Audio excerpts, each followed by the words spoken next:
안녕하세요. 저는 올해 40대 초반이 된 남자입니다.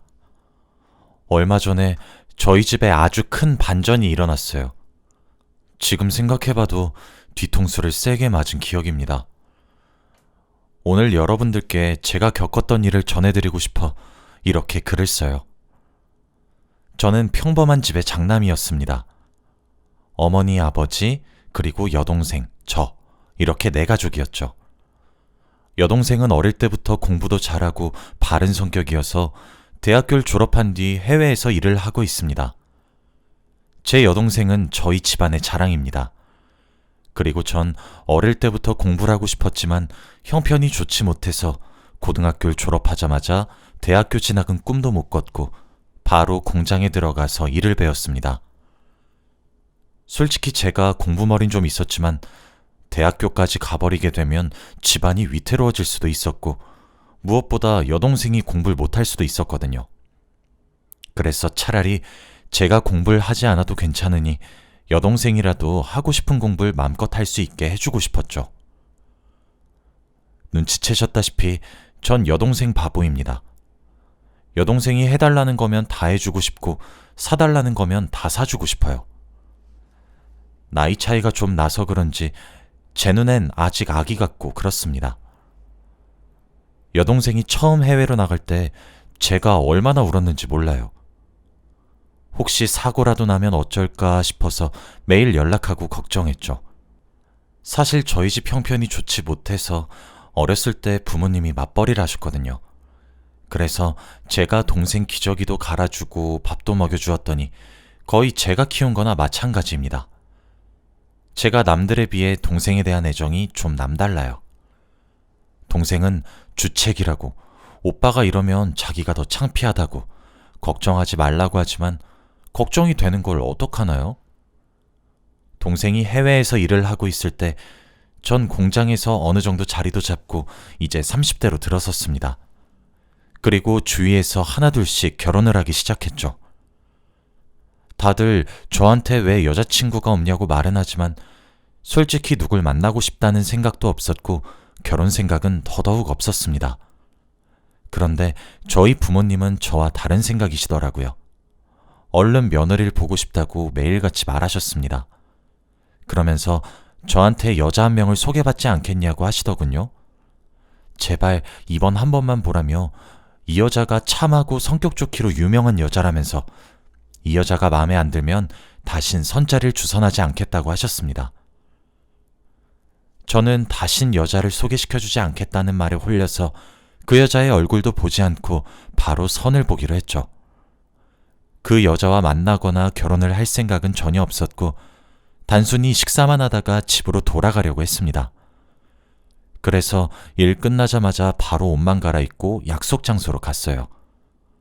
그런데 식당에 들어서자마자 멀리서 정말 빛이 나는 한 분을 발견했습니다. 아직도 기억에 나는 게 새하얀 원피스를 입고 계셨는데 어찌나 예쁘던지 제 눈엔 그 사람밖에 안 들어왔죠. 저는 당연히 저 사람이 내 선자리 상대가 아니겠지라는 생각을 하며 웨이터가 안내해 주시는 자리로 이동했습니다. 그런데 걸으면 걸을수록 그 여자와 점점 가까워지는 게 아니겠어요? 가까이에서 볼수록 더 아름다우신 미모를 보고 할 말을 잃었습니다. 저 여자와 같이 식사를 할 남자는 전생에 무슨 일을 했길래 라는 생각을 했죠. 그런데 갑자기 웨이터가 저보고 그 여자 앞에 앉으라고 하는 겁니다. 저는 너무 놀라서 대뜸 웨이터에게 네? 여기가 제 자리라고요? 라고 해버렸습니다. 저의 놀란 목소리에 가게에 있던 사람들이 전부 다 절 쳐다보았고 웨이터도 당황했죠. 제가 첫눈에 반한 그 여자가 바로 제 선자리 상대방 여자였습니다. 정말 꿈을 꾸는 것만 같았어요. 그 순간은 어머니에게 너무 감사했습니다. 그날 대충 차려입고 온 제가 너무 한심스러웠어요. 그 여자는 너무 아름다웠고 얼굴에서 눈을 뗄 수가 없었습니다. 태어나서 처음 보는 미모였죠. 그 여자는 예쁘신 것으로도 모자라 성격도 좋으셨습니다. 예의 바르셨고 너무 착하셨거든요. 저는 그 여자와 다음에 또 만나고 싶었습니다. 그 여자분은 제 여동생과 동갑이었고 제가 사는 곳보다 조금 더 먼 곳에서 일을 하고 있다고 하더군요. 정직원은 아니지만 그래도 혼자서 살 만큼은 번다고 했습니다. 그리고 그날 헤어지면서 제가 먼저 그 여자분에게 다음 약속 신청을 했어요. 그분의 성함은 예원 씨였는데 다행히도 다음에 또 만나자고 하더라고요. 그리고 바로 다음 날 저희는 또 만났습니다. 그렇게 거의 매일 틈만 나면 만났어요. 제가 예원 씨 일하는 곳까지 가서 점심밥을 같이 먹는다든지 아니면 퇴근하고 제가 집에 데려다 주던지 하면서요. 그리고 주말에는 꼭 같이 만나서 데이트를 했습니다. 그렇게 연애를 시작했죠. 이렇게 아름다운 예원이가 제 여자친구가 되었다는 게 너무 자랑스럽고 기분이 좋았습니다. 동네방네 자랑을 하고 싶을 정도였죠. 제 친구도 저의 이런 모습을 처음 본다고 낯설다고 할 정도였습니다. 그만큼 저는 예원이에게 푹 빠지고 말았어요. 그렇게 저희는 2년을 연애했습니다. 2년 동안 저흰 단 한 번도 싸우지 않았어요. 예원이는 너무 착했고 뭐 한 군데 나무랄 데가 없는 성격이었거든요. 그리고 저도 예원이가 좋으면 저도 좋았고 싫다면 저도 싫었습니다. 서로에게 푹 빠졌죠. 권태기 따윈 오지 않았습니다. 그리고 결혼을 하기로 결심했어요. 저희 부모님도 예원이를 굉장히 좋아했습니다. 얼굴도 예쁜 것이 성격도 싹싹하고 예의도 바르다고 하면서 말이에요. 그리고 예원이네 부모님도 절 다행히 좋게 봐주셨고요. 이렇게 양가의 응원 속에서 저희는 결혼식을 올렸습니다. 그런데 결혼식 날 오기로 했던 여동생이 못 온다고 하더라고요. 일이 너무 바쁘다고 하면서 말이죠. 제 동생은 예원이 얼굴을 단 한 번도 본 적이 없어서 조금 아쉽긴 했지만 그래도 며칠 뒤 한국에 온다고 해서 그때 정식으로 소개시켜 주려고 했습니다. 그래서 일부러 사진도 보여주지 않았어요. 예원이의 예쁜 미모를 서프라이즈로 보여주고 싶었거든요. 그렇게 결혼식을 올리고 저희는 신혼집에 들어가서 살았습니다. 예원이는 일도 그만두고 제가 있는 곳으로 와서 집안 살림을 하면서 살게 되었어요. 그런데 제가 결혼을 정말 잘했다고 느낀 것이 예원이는 경제관념도 괜찮고 집안일도 잘할 뿐더러 저희 집 어른들한테도 싹싹하게 정말 잘해요. 그럴 때마다 제 어깨도 같이 올라가니까 기분이 너무 좋은 거 있죠? 예원이에게 항상 고마웠습니다. 저희 집은 명절에 제사를 아주 크게 지내요. 정말 얼굴도 모르는 친척들까지 약 100명 가까이 모여서 큰 종갓집에서 제사를 지내죠. 그래서 그날 결혼하고 첫 명절이라 굉장히 떨리는 마음으로 갔습니다. 그날 제 여동생도 오랜만에 한국에 오는 날이라 처음으로 예원이를 보는 날이었거든요. 예원이와 저는 잔뜩 긴장한 채로 들어갔습니다. 다들 역시나 저희를 환영해 주시고 예원이를 보시고 다들 좋아해 주시더라고요. 예원이는 어른들한테 너무 잘해서 제가 걱정할 게 없었습니다. 그리고 눈치도 빨라서 스스로 척척 일손도 돕고 그랬거든요. 예원이 덕에 집안 분위기도 살아나서 기분이 좋았습니다. 딱 그때 제사를 지내기 바로 직전에 정말 오랜만에 제 여동생이 왔어요. 여동생은 저희 집안의 자랑이라서 어른들이 정말 좋아합니다. 사촌의 팔촌까지 여동생을 지인들에게 자랑하고 다니시고 용돈도 많이 주시죠. 제사를 지내려고 할 때 여동생이 와서 다들 제사를 잠시 멈추고 다들 여동생을 보러 갔습니다. 해외에서 일을 하다 보니 돈도 잘 벌고 성격도 활발해서 어른들이 많이 좋아하시거든요. 여동생은 어른들과 같이 안부를 물어보다가 저를 찾더군요. 그러면서 제 와이프를 궁금해했습니다. 예원이는 주방에서 일손을 돕고 있었는데 제가 예원이를 불렀어요. 예원아, 내 여동생 왔어. 잠깐 나와서 인사 좀 해. 라고 하면서요. 예원이는 금방 나왔고 제 동생과 예원이는 처음으로 만났습니다.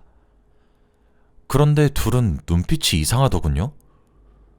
예원이와 제 동생은 굉장히 당황한 눈빛이었습니다. 그런데 갑자기 동생은 예원이한테 달려들었고 제 아내를 핥히고 때리고 죽기 살기로 달려들더라고요. 그러면서 네가 어떻게 우리 오빠를 만나? 라고 했습니다. 동생의 눈은 반쯤 미쳐 있었고 사정없이 예원이의 뺨을 때리고 물건을 집어던지고 있었습니다. 태어나서 처음 보는 동생의 폭력적인 모습에 집안 사람들은 다들 넋을 놓았고 곧바로 그 둘을 떼어놓았죠. 그리고 저는 왜 그러냐고 말로 하라고 동생을 다그쳤습니다. 그런데 동생은 얼굴에 눈물 범벅이 되면서 말을 하더라고요. 오빠, 제가 어떤 애인 줄 몰라서 그래? 오빠 지금 사기 결혼한 거라고. 전 너무 당황스러워서 아무 말도 할 수 없었습니다. 그러면서 동생이 저에게 해주는 말은 정말 충격적이었어요. 오빠, 쟤 김예원, 내 대학 동기야. 그런데 쟤 과거에 유부남이랑 동거하다가 결국엔 이혼시키고 결혼도 했었어. 유부남 아이 데리고 와서 자기랑 셋이서 키우려고 했었는데 유부남 아이 임신해버려서 결국 아이 지웠다고. 그때 쟤 몇 살이었는 줄 알아? 자그마치 22살이었어. 그리고 결국 한가정 파탄 내고 그 유부남도 쟤 버리고 그랬다고. 그래서 학교에서 소문 다 나고 쟤 자퇴하고 멀리 가서 취직한 거란 말이야. 오빤 그것도 모르고 쟤한테 속아서 결혼한 거고. 저는 이 상황이 도저히 믿기지 않았고 넋을 잃고 말았습니다. 그리고 무엇보다 제가 가장 믿고 의지하던 예원이에게 그런 추잡한 과거가 있다뇨. 예원이는 어른들한테도 너무 잘하고 싹싹한 사람인데 말이죠. 예원이는 저를 보더니 절대 아니라고, 거짓말이라고 했지만 전 그건 귀에 들어오지 않았습니다. 그리고 저희 집안이 워낙 가부장적인 편이라서 다들 제 동생이 이야기를 듣고는 에휴, 불쌍해서 어쩌나 하며 저를 동정하고 있었죠. 저는 순간 화가 미칠 듯이 치밀어 올랐습니다. 제가 얼마나 만만해 보였으면 그런 과거를 속이면서까지 저와 결혼을 하고 이미지 세탁을 했을까요? 저는 평소에는 화가 몸에 없는 편인데 한번 화가 나면 인정사정 없이 불같이 화를 내는 타입입니다. 그날 저는 화가 미친 듯이 났고 예원이의 팔목을 잡고 집에서 내쫓았어요. 가족들의 시선을 피해서 단 둘이 있는 곳으로 갔습니다. 그런데 예원이는 계속 아니라고 했어요. 제발 한 번만 믿어달라고 하면서 말이죠. 그런데 아무런 증거도 없이 믿어달라고 하면 제가 믿을 수 있나요? 그리고 제 여동생은 평생 동안 저한테 거짓말 한 번 한 적이 없는 사람이라서 저는 예원이의 말을 믿을 수 없었습니다. 저는 당장 제 눈앞에서 사라지라고 했고 평생 반성하면서 살라고 했어요. 예원인 절대 아니라고 했지만 저는 믿지 않았습니다. 그리고 여동생이 뒤따라 나와서는 예원이에게 손가락질을 하면서 야, 넌 평생을 가정 파괴범으로 살래? 그 유부남 가정으로도 모자라서 이젠 우리 집이야? 넌 평생 숨어서 지내야 돼. 다신 나타나기만 해봐. 경찰에 신고할 거니까. 라고 하며 예원이를 쫓아냈습니다. 저는 화가 가라앉지 않았고 저런 더러운 과거를 가지고 있는 여자한테 속았다고 생각하니까 너무 분하더라고요. 그렇게 저와 예원이는 신혼생활을 얼마 하지도 않은 채 이혼을 했습니다. 예원이는 저에게 아무리 아니라고 말을 해도 제가 믿지 않았고 당당하게 내세울 증거도 없으니 이혼을 거부하지 않더라고요. 그때는 할 말이 없겠지라고 생각했습니다. 그리고 저는 제 여동생 말을 철석같이 믿었죠. 여동생이 생명의 은인이라고 생각했습니다. 그렇게 당분간은 조용히 혼자 지냈어요. 그리고 친한 친구들과 함께 술 한잔하면서 취기가 올랐을 때 신세한탄을 했습니다. 친구들한테 사람 정말 모른다고, 잘 보고 만나야 한다고 하면서 말이죠. 예원이는 제가 첫눈에 반한 여자에다가 성격도 착하고 예의까지 바른 여자였는데 이런 추악한 과거가 있을 줄 누가 알았을까요? 친구들도 하나같이 예원이를 다 아니까 너무 놀랬죠. 그렇게 몇 달이 흘렀습니다. 전 예원이 얼굴은 보기도 싫어서 합의 이혼을 했어요. 그리고 저희들 사이에 아이도 없어서 만날 일도 없었고 연락할 일도 없었습니다. 처음부터 결혼은 하지 않았던 사람처럼 지내고 있었죠. 일에만 집중하고 동생은 다시 해외로 갔어요. 다시 일상으로 돌아왔죠. 사람들이 제 기분을 풀어줄 겸 선자리를 주선해도 저는 일절 나가지 않았습니다. 그런데 며칠 뒤 매일같이 술을 먹는 친구한테서 연락이 오더라고요. 또 그날도 여느 때와 다름없이 퇴근 후 술 한잔 하자는 연락인 줄 알고 가볍게 받았죠. 그런데 친구의 입에서 뜻밖의 이름이 나왔습니다. 이혼 후 몇 달 동안 한 번도 들어본 적이 없는 전 와이프 이름이요. 야, 나 얼마 전에 네 전 와이프 예원씨 우리 병원에서 봤다? 사실 이거 너한테 말할지 말지 굉장히 고민했는데 그래도 알고 있는 게 좋을 것 같아서. 친한 사람한테 물어보니까 심장병이라고 하더라. 전 몇 달 만에 들은 전 와이프의 이름이 참 이상하게도 반가웠습니다. 원래라면 화가 나서 미쳐야 할 텐데 저도 참 한심하죠. 친구의 말을 듣고 나니까 그날 하루 종일 예원이의 생각이 머릿속에서 맴돌았습니다. 도대체 왜 심장병인지, 많이 아픈 건지 하면서 말이에요. 저는 며칠 동안 고민 끝에 친구를 보는 척하면서 병원에 잠깐 들려 예원이를 몰래 보고 오려고 했습니다. 그런데 제가 원래 친구이라는 곳에 놀러가고 이런 성격이 전혀 아니에요. 그래서 그런지 친구도 제가 느닷없이 오니까 딱 예원이를 보러 온 줄 알더라고요. 그러면서 저에게 귓속말로 512호라고 말해주었습니다. 저는 아니라고 너 보러 온 거라고 해도 친구는 믿지 않았죠. 아무튼 512호 근처로 가는 내내 심장이 미칠 듯이 뛰었습니다. 이혼 후 몇 달 만에 연락도 안 하고 처음 보는 거였거든요. 그래서 병실 밖에서 조금만 얼굴을 보고 금방 가려고 했죠. 그런데 512호 앞에 서서 병실 밖에서 두리번거리며 예원이를 찾았는데 없는 겁니다. 그래서 포기하고 돌아가려는데 뒤에서 오빠? 하는 소리가 들렸죠. 저는 딱 들어도 알 수 있었습니다. 바로 예원이가 부른다는 것을요. 그리고 저희는 병원 옥상으로 가서 조용히 단둘이서 이야기를 나누었어요. 몇 달 만에 본 사이이지만 전혀 어색하지 않았고 다만 누가 어떤 이야기를 꺼내야 할지 고민이 되었죠. 그런데 예원이가 먼저 이야기를 꺼내더군요. 사실 오빠랑 그렇게 헤어지고 감기 기운이 있었는데 약을 먹고 해도 도통 낫지 않아서 병원에 가보니까 더 큰 병원으로 가보라고 하더라고. 그래서 떨리는 마음으로 검사를 받았는데 심장병이라고 하더라. 내가 심장이 어릴 때부터 약했는데 마음고생을 해서 더 안 좋아진 것 같아. 예원이가 마음고생을 했다고 생각하니 조금 가슴이 아려오긴 했습니다. 제가 아무 대답도 안 하고 있으니 예원이가 한마디를 더 하더라고요. 오빤 내가 무슨 말을 해도 안 믿을 거지? 그게 무슨 소리야?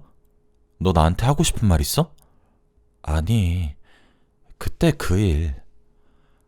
아무리 생각해도 오빤 알고 있어야 할 것 같아서. 아, 그 일? 뭔데?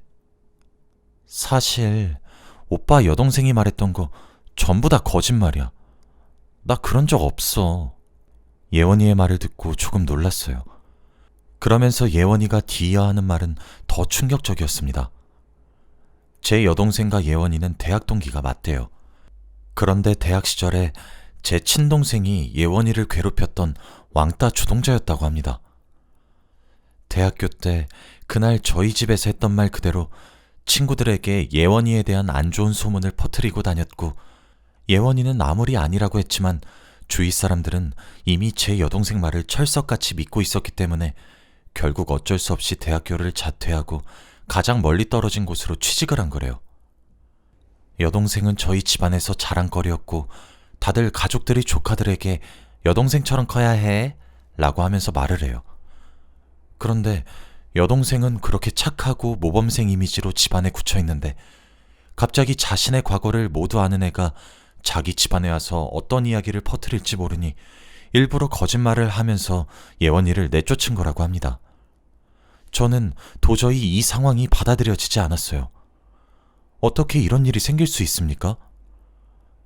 저는 예원이에게 한마디도 못하고 자리에서 일어나서 곧장 동생에게 전화를 걸어 지금 당장 집으로 오라고 했어요.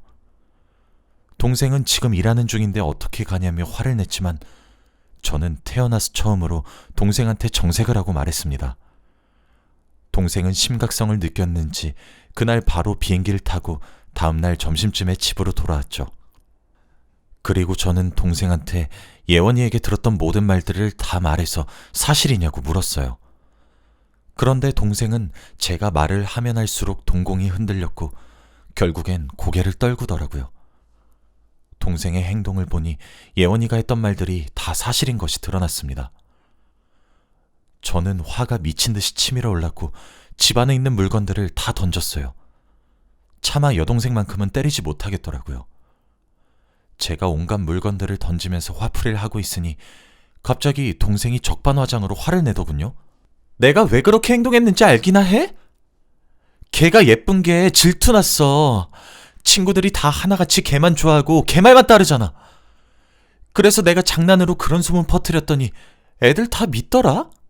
근데 김예원 걔는 나한테 화 한 번 내지 않고 자퇴하고 취직했어. 어떻게 세상이 이렇게 불공평해? 걔가 눈앞에 없어지면 친구들이 다 나를 봐줄 줄 알았는데 오히려 반대더라? 걔 이야기를 안 하니까 친구들은 하나같이 다 날 떠나갔어. 난 걔가 여전히 싫어. 그냥 꼴도 보기 싫다고. 걔가 우리 집에 들어와서 내 과거 가족들한테 다 밝혀버리면 나 어떡해. 오빠 그거 모르지? 나 사실 해외에서 안 살고 있는 거. 그냥 옆 동네에서 자취하고 있었어. 그냥 아르바이트 하면서 돈 벌고 친척들이 용돈 주는 걸로 살고 있었는데 걔가 다 까발려버리면 나 용돈 끊기고 이 집에서 대우도 못 받잖아. 그래서 그랬는데 왜? 동생은 반성의 기미가 하나도 없었고 저도 모르게 제 손은 동생 뺨으로 갔습니다. 동생은 붉어진 뺨을 만졌고 저는 동생에게 말했어요. 너 당장 내 눈앞에서 사라져. 다신 우리 집에서 얼씬도 하지 마. 내가 너 때문에 포기한 세월이 얼만데 너 예원이한테 사과하기 전까진 다신 우리 집에 오지 마. 제 말이 끝나자마자 제 동생은 집을 박차고 나갔고 전 다리에 힘이 풀린 채로 땅바닥에 주저앉아 엉엉 울고 말았습니다. 어떻게 절 배신한 사람이 여동생일 수 있나요?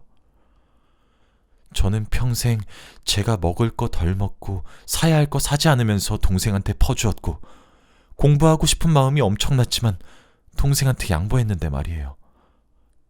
그리고 해외에 살고 있지 않다뇨. 저는 정말 믿기지 않았습니다. 부모님한테는 차마 말할 수 없었어요. 상처받을 생각을 하니까 너무 무서웠거든요. 그리고 전 며칠 동안 고민 끝에 예원이를 다시 찾아갔습니다. 예원이는 대충 제 표정을 보고 어떤 일이 있었는지 눈치를 챈 것 같아요. 그리고 저는 무릎을 꿇고 과거의 일에 대해 사과했습니다. 예원이는 괜찮다고 여동생 말을 믿는 건 당연하다며 제 편을 들어주었지만 그럴수록 저는 더 미안해졌죠.